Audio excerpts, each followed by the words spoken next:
అంబేద్కర్ కోనసీమ జిల్లా అయినవిల్లి శ్రీ విఘ్నేశ్వర స్వామి వారిని దర్శించుకున్నారు ఉండి కూటమి అభ్యర్థి రఘురామకృష్ణరాజు.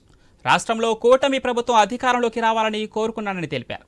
కేఏ పాల్కు సీఎం జగన్కు తేడా లేదని, ఇద్దరు 175 సీట్లు తామే గెలుస్తామంటున్నారని ఎద్దేవా చేశారు. రాష్ట్రంలో 125 సీట్లు పైబడి కూటమి గెలవబోతుందని ధీమా వ్యక్తం చేశారు రఘురామకృష్ణరాజు.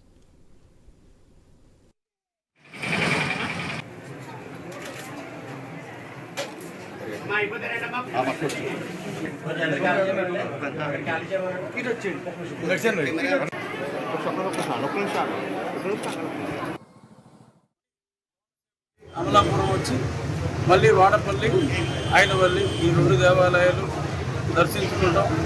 స్వామిని ఇక్కడ కోరుకున్నది, వాడపల్లిలో కోరుకోబోయేది ఒకటి, ఈ రాష్ట్రానికి మంచి పరిపాలన రావాలని, ఈ దుష్ట పరిపాలన అంతమవ్వాలని. ఆ కోరిక తప్పకుండా నెరవేరుతుంది. అత్యధిక స్థానాలతో చంద్రబాబు నాయుడు గారు ముఖ్యమంత్రి కాబోతున్నారు. ఆ కోరిక అఫీషియల్గా నెరవేరిన తర్వాత మళ్ళీ తిరిగి ఈ స్వామిని దర్శించుకోవడానికి చేసుకుంటాను. పునర్దర్శన ప్రాప్తి కలగాలని కూడా కోరుకుంటాను. కేఏ పాల్ గారు కూడా చెప్పారు 175 వస్తాయని. ఆయనకి పెద్దగా నాకు తెలిసిన మళ్ళీ